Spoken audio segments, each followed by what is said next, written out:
रमज़ान में बहुत सारे लोग शिकायत करें कि हमें वीकनेस बहुत ज़्यादा हो रही है, हम स्लीपी हो रहे हैं। और ख़वातीन में तो मुझे लगता है वैसे भी कोई आयरन डेफिशिएंसीज होती हैं जिसकी वजह से वो स्लीपी फील करती हैं। रमजान शुरू होने से पहले ही अपनी डेफिशिएंसीज को पूरा कर लेना चाहिए। अपने आपको शुरू रमजान में आप विटामिन्स आपके पूरे हों, आपका आयरन पूरा हो, न्यूट्रिएंट्स पूरे हों। सहरी के वक्त जो कोशिश की जाती है कि एक पराठा, दो पराठे और दो अंडे और ऑमलेट और दही और लस्सियां और चाय और ये सब कुछ डाल लें ताकि हमें वीकनेस ना हो, लेकिन वो इसका गलत इफेक्ट हो जाता है। Body needs to rest. हम ओवरडू करते हैं ना, हम खाते बहुत हैं उसमें। जब आप मेटाबलाइज कर रहे होते हैं ये चीजें तो डिहाइड्रेट होते हैं आप। बॉडी असल रूह रमजान की ये है, एक तो स्पिरिचुअल क्लेंजिंग, आपका जो रूह है वो प्योरीफाई होती है, लेकिन जिस्म भी साथ साथ प्योरीफाई इस तरह हो रहा होता है। अब रमजान में एक बहुत नॉमिनल सा अगर आप सहरी खा रहे हैं तो वो क्या करेगी बॉडी, जब भूख लगेगी बॉडी को तो वो अपने आप के वो सेल्स खाएगी जिन्होंने कैंसर सेल्स बनना है, जो इन्फेक्टेड सेल्स हैं, जो टूटे फूटे सेल्स हैं, जो भी आपको नुकसानदेह सेल्स है ना, बॉडी ने उसको खा लेना है और अपनी एनर्जी प्रोड्यूस करनी है। तो ये ऑटोफेगी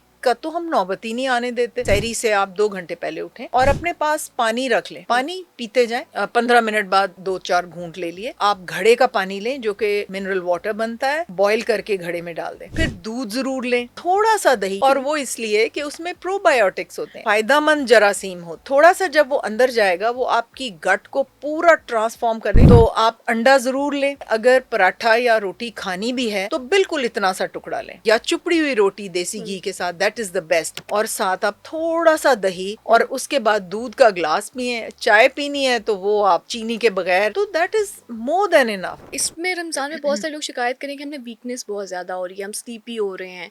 और ख़वातीन में तो मुझे लगता है वैसे भी कोई आयरन डेफिशिएंसीज होती हैं जिसकी वजह से वो स्लीपी फील करती हैं। ऐसा क्यों होता है? रमज़ान शुरू होने से पहले ही अपनी डेफिशिएंसीज को पूरा कर लेना चाहिए। अच्छा। जैसे अगर आयरन डेफिशिएंसी है, आप आयरन तैयारी करें ना रमज़ान के आने की, ताकि आप सस्टेन करें वो जो एक स्पैन होता है स्टार्वेशन का, उसको सस्टेन करें अपने आप को। शुरू रमज़ान में आप विटामिन्स आपके पूरे हों, आपका आयरन पूरा हो, न्यूट्रिएंट्स पूरे हों, मोटापा ना हो, बल्कि बाकी चीज़ें आपके मिनरल्स, विटामिन्स और जितने भी न्यूट्रिएंट्स हैं वो आपके पूरे हों, प्रोटीन्स और जो कार्बोहाइड्रेट फैट्स का एक मुतनासिब सी ग़िज़ा आप इस्तेमाल करें। जैसे शाबान के 20 रोज़े रखने के बाद 10 रोज़े फिर नबी अकरम सल्लल्लाहु अलैहि वसल्लम छोड़ देते थे। इसी तरह आप शाबान में इसकी प्रैक्टिस करें और उसके बाद and start Ramzan with a well nourished body. तो अगर आप वेल नरिश्ड बॉडी के साथ रमज़ान शुरू करेंगे और उसके अंदर फजूल चीज़ें नहीं खाएंगे तो फिर आपको ये इस किस्म की ड्राउजीनेस और इस किस्म की वीकनेस और ये सब कुछ नहीं होगा। क्योंकि हम क्या करते हैं कि हमें लगता है कि जैसे ऊंट अपने अंदर वो पानी और चीज़ें इकट्ठी करता है, तो सहरी के वक्त जो कोशिश की जाती है कि एक पराठा, दो पराठे और दो अंडे और ऑमलेट और दही और लस्सियां और चाय और ये सब कुछ डाल लें, जो भी हमने सारे दिन में खाना था वो सब कुछ अंदर डाल लें ताकि हमें वीकनेस ना हो, लेकिन वो इसका गलत इफेक्ट हो जाता है।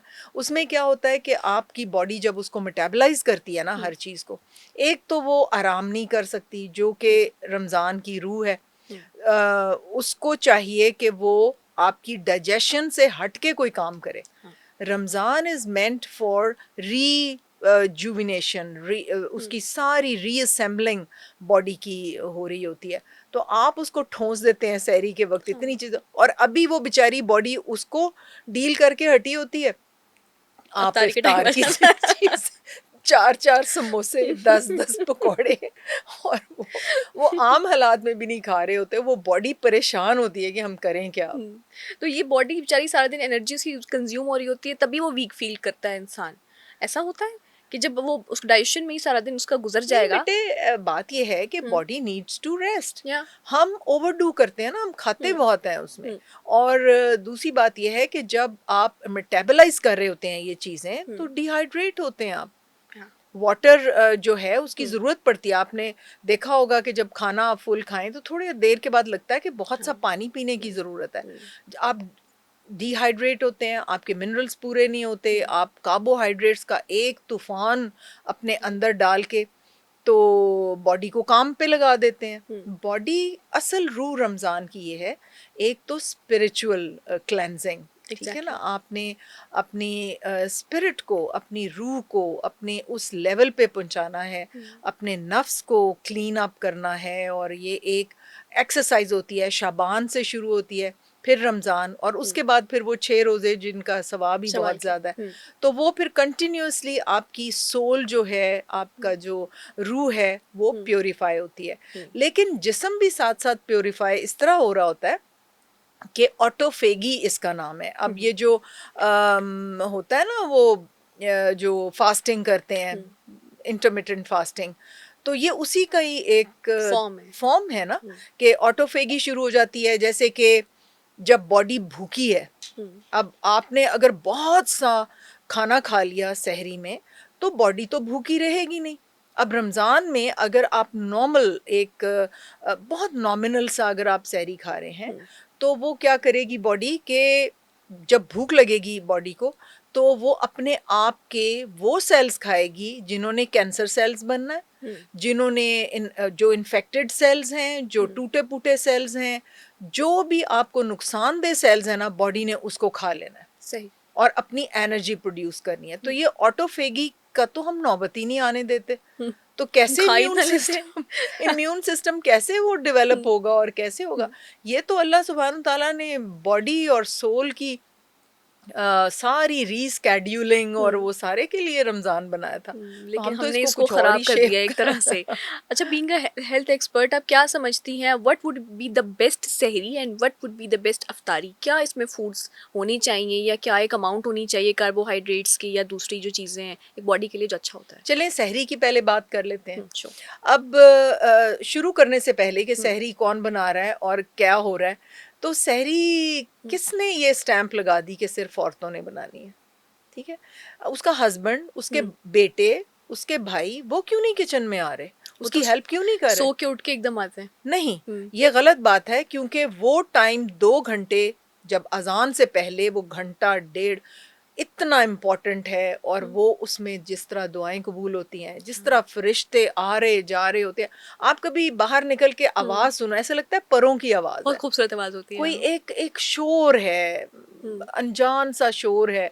और वो आई एम श्योर वो एंजल्स ऊपर नीचे बहुत रफ्तार में और बहुत तादाद में जा रहे होते हैं। दैट टाइम इज़ फॉर, आपने अल्लाह सुब्हान ताला से दुआएं मांगनी है ना, तो वो टाइम, वो ख़तून जो है उसको तो ज़हन में होता है, अब ये वो रख दूँ, फलां कर लूँ, ये तैयार कर लूँ, पराठे कितने बनाने हैं, और वो जो मर्द हजरात हैं वो सोए पड़े हुए हैं, और वहाँ पे कोई भी नहीं है जो उठाने की उसको हेल्प जिम्मेदारी करे। भी खवातीन पे होती है कि बच्चों को भी उठा रहे हैं, उठाने हस्बैंड को की भी भी उठा बार रहे बार उठा रहे हैं, जा रहे हैं। तो वो हैं। इम्पोर्टेंट टाइम जो है, जो घर का सरबराह है, जो कवाम है, जो मर्द है, जो अपने आप को कहता है कि मैं बड़ी शे हूँ और मैं इन टोटल चार्ज हूँ, इंचार्ज हूँ हर चीज़ का, तो उठो भाई, उठ के अपने बच्चों को उठाओ, और अपनी बेगम का हाथ बटाओ, और उसको कहो कि हम अजान होने से 1 घंटा पहले हम बैठ जाएंगे और बैठ के हम मिल के दुआएं मांगेंगे। ये एक बड़ा कीमती महीना है और ये बड़ा कीमती टाइम है।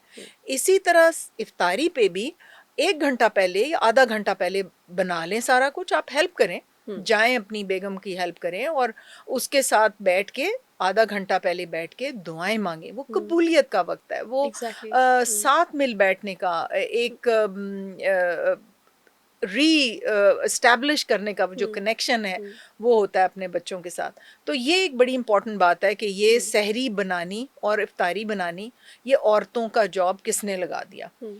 तो दूसरी बात ये है कि मैं ये कहती हूँ कि जैसे सहरी से आप 2 घंटे पहले उठें और अपने पास पानी रख लें, पानी पीते जाएं, 15 मिनट बाद 2-4 घूंट ले लिए, और वो आप घड़े का पानी लें जो कि मिनरल वाटर बनता है। आप घड़े में पानी डाल दें, उसकी मट्टी से वो मिनरल्स उसके अंदर आ जाते हैं, और वो आपका बना बनाया मिनरल वाटर है। बॉयल करके घड़े में डाल दें, तो पानी अपने आप को आप करते रहें, आप वेल हाइड्रेटेड होंगे। फिर दूध ज़रूर लें, थोड़ा सा दही, ये नहीं कि प्याले भर भर के आपने दही के पी लेने हैं चीनियाँ अच्छा, डाल डाल के, थोड़ा सा खाना है। ओके। बिल्कुल थोड़ा सा। और वो इसलिए कि उसमें प्रोबायोटिक्स होते हैं, हाँ। उसमें वो होते हैं आपके फायदेमंद जरासीम होते हैं। तो प्रोबायोटिक्स जो दही में होते हैं, जिसको हम जाग कहते हैं, उसमें जरासीम होते हैं ना, और वो हमारे लिए फायदेमंद होते हैं। ट्रू। वो गट की हेल्थ को इतना ज़बरदस्त कर देते हैं, लेकिन बहुत थोड़ा सा लें। थोड़ा सा जब वो अंदर जाएगा, वो आपकी गट को पूरा ट्रांसफॉर्म कर देगी, क्योंकि आप इधर उधर से गलत मलत चीज़ें सारा दिन नहीं खाएंगे। वही जो थोड़े से आपने प्रोबायोटिक्स अंदर डाले हैं, वही उसको इनहेबिटेट करेंगे, वही उसकी गट हेल्थ को अमेजिंग कर देंगे। आपकी कॉग्निटिव परफॉर्मेंस इतनी अच्छी हो जाती है, आपका gut health all depend. Ramzan में गट हेल्थ एक्सीलेंट हो सकती है अगर आप इंटेलिजेंटली सहरी करें। अब सहरी में क्या लेना है? अगर आपको अंडा पसंद है तो प्रोटीन की बेस्ट सोर्स है अंडा। अगर आपको देसी अंडा मिल सके ऑर्गेनिक, तो दैट इज़ द बेस्ट। तो आप अंडा ज़रूर लें। आपने अगर पराठा या रोटी खानी भी है तो बिल्कुल इतना सा टुकड़ा लें, छोटा सा पराठा, उसका भी हाफ आप बस उसको, या चुपड़ी हुई रोटी देसी घी के साथ, दैट इज़ द बेस्ट। चक्की के आटे की रोटी, नो डबल रोटी, नो बन्स, नथिंग। सैंडविचेस वगैरह का रवाज ख़त्म करें। चक्की के आटे की रोटी और उसको आप देसी घी से चुपड़ लें।